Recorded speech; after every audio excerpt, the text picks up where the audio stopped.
Welcome to Shivasai academy. ఈరోజు మనం చెప్పుకునేటువంటి పాఠ్యాంశానికి ముందు ఒక చిన్న రిక్వెస్ట్ అండి. మా వీడియోని అందరూ చూస్తున్నారు, ఆదరిస్తున్నారు, కానీ సబ్స్క్రైబ్ చేసుకోకుండా చాలామంది చూస్తున్నారు. 80% మెంబర్స్ సబ్స్క్రైబ్ చేసుకోకుండానే చూస్తున్నారు. మీరు కొద్దిగా మమ్మల్ని సబ్స్క్రైబ్ చేసుకుంటే మాకు కూడా హెల్ప్ఫుల్గా ఉంటుంది. కాబట్టి సబ్స్క్రైబ్ చేసుకోండి, మమ్మల్ని ఆదరించండి.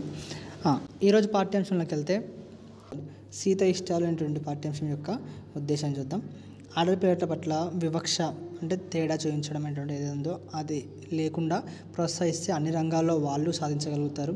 స్త్రీ విద్య కుటుంబానికే కాక ప్రపంచానికి వెలుగునిస్తుందని చెప్పుకోవడం, అదేవిధంగా జానపద కళారూపాల పట్ల అభిరుచి పెంచుకొని బుర్రకథ వంటి కళారూపాల వలన ప్రయోజనాలను తెలియజేయడమే ఈ పాఠం యొక్క ఉద్దేశం. పాఠ్యభాగ వివరాలకు వెళ్తే ఈ పాఠం బుర్రకథ ప్రక్రియకు చెందినటువంటిది.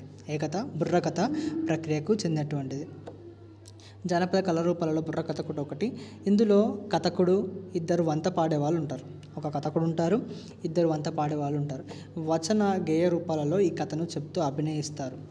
ఇంకొకటి ఇక్కడ గుర్తుపెట్టుకోవాల్సింది ఏంటంటే బుర్రకథ ఏ విధంగా ఉంటుంది అని కూడా అడుగుతాడు.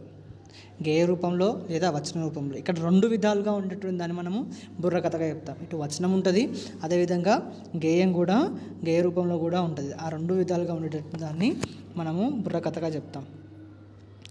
పరిమితం అంటే ఇంటికే లిమిట్ చేయడం అన్నమాట. తర్వాత జానపద కళారూపాల్లో ఎంతో ప్రాచుర్యం పొందినటువంటి బుర్రకథ తరతరాలుగా ప్రజా చైతన్యం ప్రజల్ని అభివృద్ధి చేయడానికి ఉపయోగపడుతున్నటువంటిది. ఇందులో ఒకరు కథ చెప్తూ ఉంటే వాళ్ళ చెరువు పక్క ఇద్దరు వంత పాడుతూ ఉంటారు. కథ చెప్పేవారిని కథకుడు అని, ఆయన రెండు పక్కల గొంతు కలిపే వాళ్ళని వంతలు అని చెప్పేసి అంటారు. ఈ బుర్రకథ కథకుడు తంబురా వాయిస్తాడు కాబట్టి దీనికి బుర్రకథ అన్న పేరు వచ్చింది. బుర్రకథకి ఆ పేరు ఎందుకు వచ్చింది? కథకుడు తంబురా వాయిస్తాడు కాబట్టి దానికి బుర్రకథ అనే పేరు వచ్చింది. ఈ స్టోరీలోకి వెళ్తే రామాపురం అనే పల్లెటూరులో శివయ్య, గౌరవమ్మ అనే దంపతులకి సీత అనేటువంటి సంతానం ఉంటుంది. ఆ సీత చదువుకోవడానికి చేసినటువంటి పనులే ఇవన్నీ కూడా మనకి ఇక్కడ ఉంటుంది. చల్లగా అంటే మంచిగా చూడమ్మ, సిరులు అంటే సంపద, కరుణ అంటే జాలి, గాథ అంటే కథ, రసభాస అంటే గొడవ, పైడి బొమ్మ అంటే బంగారు బొమ్మ, మతన పడుతుండగానే అంటే ఆలోచనలో, ఉత్తముడు గొప్పవాడు, పూట గడవని, పూట అంటే ఒక రోజు తినడానికి, పాటలు ఎక్కువయ్యాయి అంటే కష్టాలు ఎక్కువైనాయి, పిల్లలు బడిలో పెద్దలు పనులు అనేటువంటిది గుర్తుపెట్టుకోవాలి. దేంట్లో వచ్చిందని అడిగే ఛాన్స్ కూడా ఉంది. 16 ఏళ్ళ పిల్లల్ని బడికి పంపించకూడదు అని చెప్పేసి. తర్వాత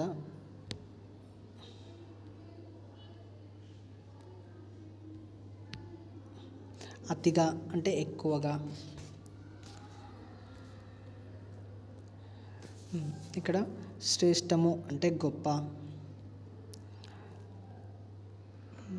అభ్యున్నతి అంటే అభివృద్ధి, డెవలప్మెంట్ అని అర్థం, సమరం అంటే యుద్ధం,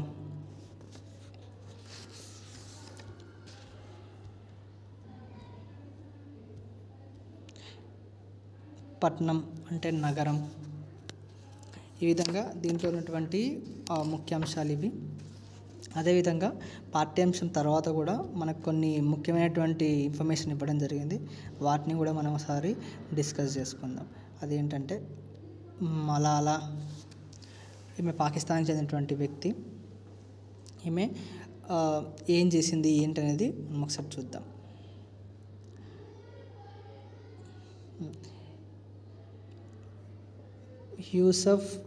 మలాలా యూసఫ్ జాయ్ ఈమె అసలు పేరు. 1997లో జూలై 12న పాకిస్తాన్లో జన్మించింది. ఈమె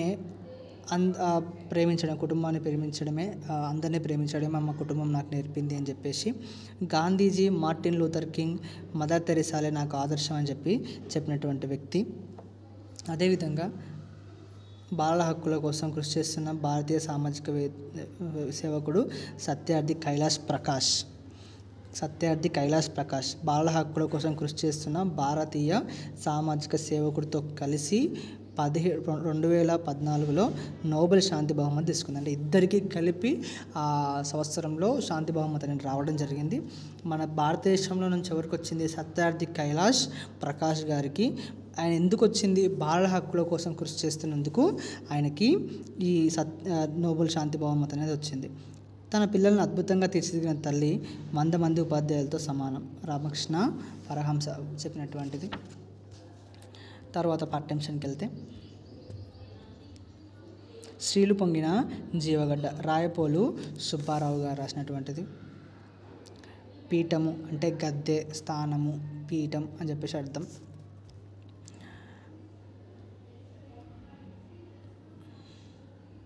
ఈ పాఠం గేయ ప్రక్రియకు చెందినటువంటిది.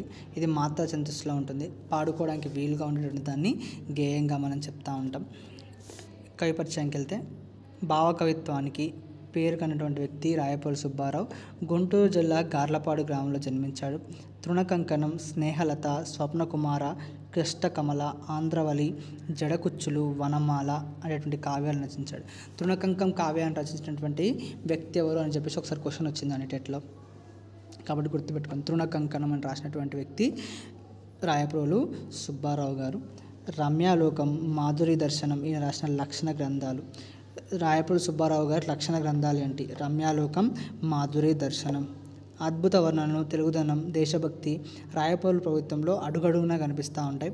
13 మార్చి 1892 నుంచి 30 జూన్ 1984 వరకు ఈయన యొక్క కాలంగా చెప్పుకుంటూ ఉంటాం. తలమానికం ఒక గుర్తింపు. అదేవిధంగా వాగ్మయం, వాక్కు నుండి వెలువడినటువంటి దాన్ని వాగ్మయంగా చెప్పుకుంటాం. అంటే సాహిత్యం కానీ ఇవన్నీ కానీ. దివ్య మార్గ అంటే ఒక గొప్ప మార్గాన్ని చూపించడానికి దివ్య మార్గదర్శనంగా చెప్తూ ఉంటాం. జీవగడ్డ అంటే ప్రాణం ఉన్నటువంటి గడ్డ. ఇక్కడ స్త్రీలు అంటే సంపదలు, సిరి ఇవన్నీ కూడా వస్తూ ఉంటాయి. భాగ్యసీమ, సీమ అంటే ప్రాంతం. అదేవిధంగా వేదాలు వాటి భాగాల్ని వేద శాఖలుగా చెప్తూ ఉంటాం. ఆది కావ్యం రామాయణం గుర్తుపెట్టుకోండి. బాదరాయణుడు అంటే వ్యాసుడు. విపినం అంటే అడవి.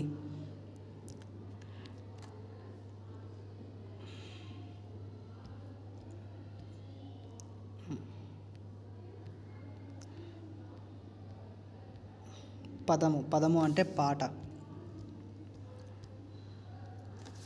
నవరసములు 9 రసాలు ఏవైతే ఉన్నాయో వాటిని. చెవులకు విందుగా అంటే వినసొంపుగా, వినడానికి బాగా ఉండడం. క్రాంత హృదయాలు అంటే ప్రగతి అభివృద్ధిని కోరుకునేటటువంటి వాళ్ళు. గారవింపవే, గారవం, గౌరవం అనేటువంటి ప్రకృతి వికృతిలో ఉపయోగిస్తూ ఉంటాం. దీప్తి అంటే ప్రకాశించడము. తేజరిల్లగా అంటే విస్తరింపజేయడం, అన్ని వైపులా విస్తరింపజేయడంగా చెప్తూ ఉంటాం. పదును అంటే షార్ప్ అని అర్థం. మహిత అంటే గొప్ప అని అర్థం. రణము అంటే సమరము, యుద్ధము అని చెప్పేసి అర్థం. కాక అంటే మంట పెట్టడం. కథనం అన్న యుద్ధం, పోరాటం, సమరం, రణం అని చెప్పేసి అర్థం. చేవ అంటే శక్తి కలిగినటువంటి. ఇవి దీంట్లో ఉన్నటువంటి ముఖ్యమైనటువంటి అంశాలు. తర్వాత పాఠ్యాంశంలోకి వెళ్తే,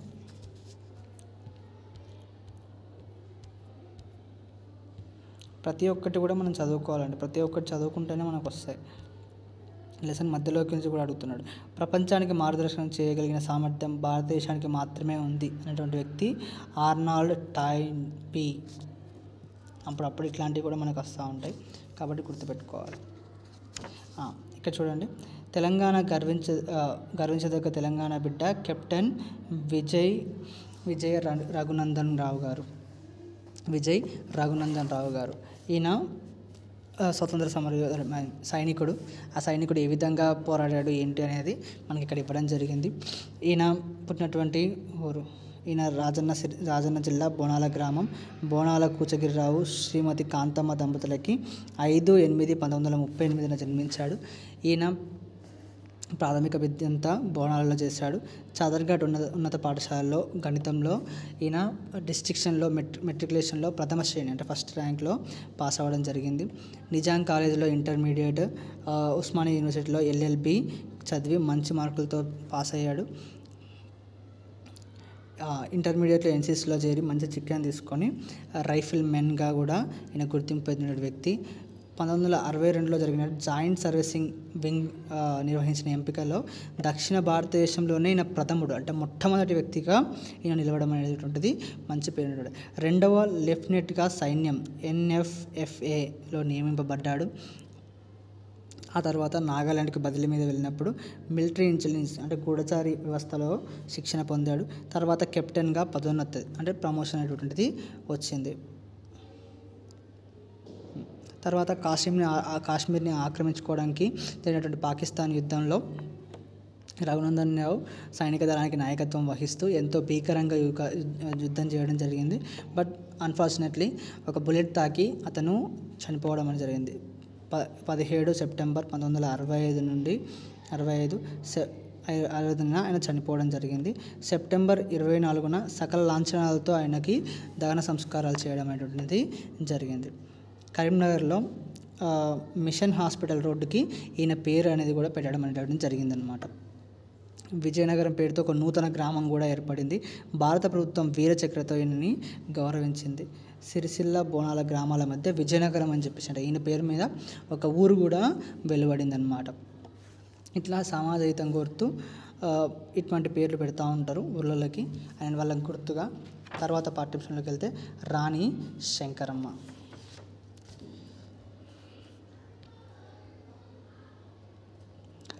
తెలంగాణలో వీరనారీమణులకి కొదవ లేదు. కొదవ అంటే తక్కువ లేదు అని అర్థం. నారి అంటే స్త్రీ. రాణి శంకరమ్మ ధైర్య సాహసాల గురించి చెప్పడమే ఈ పాఠం యొక్క ముఖ్య ఉద్దేశం. సంగారెడ్డి సమీపంలోని గౌడిచెర్లలో 1707లో ఈమె పుట్టింది. రాజమ్మ సంగారెడ్డి దంపతులకు జన్మించింది శంకరమ్మ. ఆమె ఏ విధంగా మెదక్ని పరిపాలించింది అనేటువంటిది మనం ఇక్కడ చూసుకోవాలి. మెదక్ సంస్థానాన్ని ఏ విధంగా పరిపాలించింది ఏంటి అనేది ఈ పాఠ్యాంశం యొక్క ముఖ్యమైనటువంటి నేపథ్యం. ఈ పాఠం గేయ కథ ప్రక్రియకు చెందినటువంటిది. గేయ రూపంలో కథ చెప్తే అది గేయ కథ. లయాత్మకంగా పాడుకోవడానికి ఉంటుంది. ఒక కథని గేయ రూపంలో చెప్పాలి, పాడుకుంటూ చెప్తే అది గేయ కథ అవుతుంది. సంగారెడ్డి జిల్లాకు చెందిన కీర్తిశేషులు సంపన్ముండుంబై రంగాకృష్ణమాచార్యులు రచించిన మెదక్ జిల్లాంతర్గత శౌర్యవీర్య రెడ్డి త్రయం. కీర్తిశేషులు సంపన్ముండుంబై రంగకృష్ణమాచార్యులు రచించినటువంటి మెదక్ జిల్లాంతర్గత అందవోలు శౌర్యవీర్య రెడ్డి త్రయం అంటే వీరుల గాథ. ఆ పుస్తకంలో ఆధారంగా ఈ పాఠ్యాంశాన్ని నిర్మించడం అనేటువంటిది రాయడం అనేటువంటిది జరిగింది. దీంట్లో ఉన్నటువంటి ముఖ్యమైనటువంటి అంశాలు: ఉనికి అంటే గుర్తింపు. మనకి గౌతమి బాలాశ్రీ మొదలుగా నేటి వరకే ఎంతోమంది స్త్రీలు గొప్ప గొప్ప వాళ్ళు ఉన్నారు. దీప్తి అంటే వెలుగు అని అర్థం. మెతుకు సీమ, మెదక్ని మెతుకు సీమగా కూడా చెప్పేటటువంటి వాళ్ళు. మెదక్ జిల్లాలోని అందోల్ను రాజధానిగా చేసుకొని ఆమె రాజ్యం చేసింది.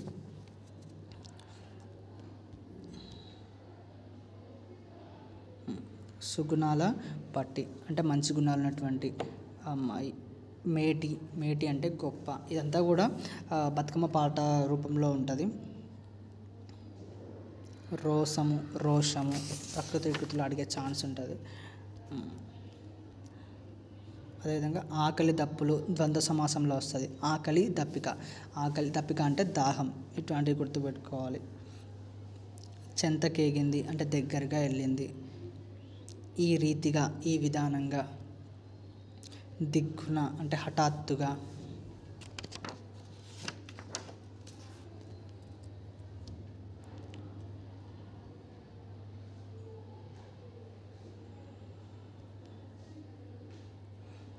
కయ్యానికి అంటే యుద్ధానికి.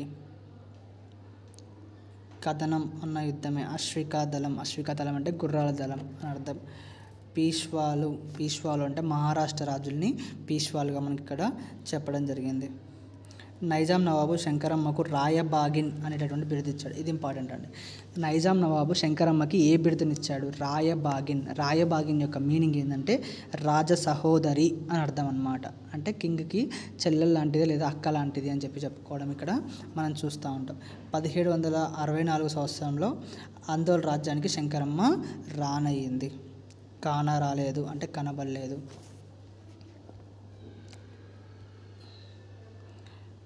తండ్రి పేరిట సంగారెడ్డి, తల్లి పేరిట రాజంపేట పట్టణాన్ని నిర్మించింది. గరుడాద్రి గుట్టపై రంగనాథ ఆలయాన్ని కట్టించింది. 1774లో తుది శ్వాస విడిచింది. అయినప్పటికీ కూడా ఆమె గుర్తులు ఇప్పటికీ కూడా మనకి అందరూ గుర్తు చేసుకుంటారని చెప్పి సూర్య చంద్రులు, ఇది కూడా ద్వంద్వ సమాసంకి మనకు ఉదాహరణగా మనము చెప్పుకోవచ్చు.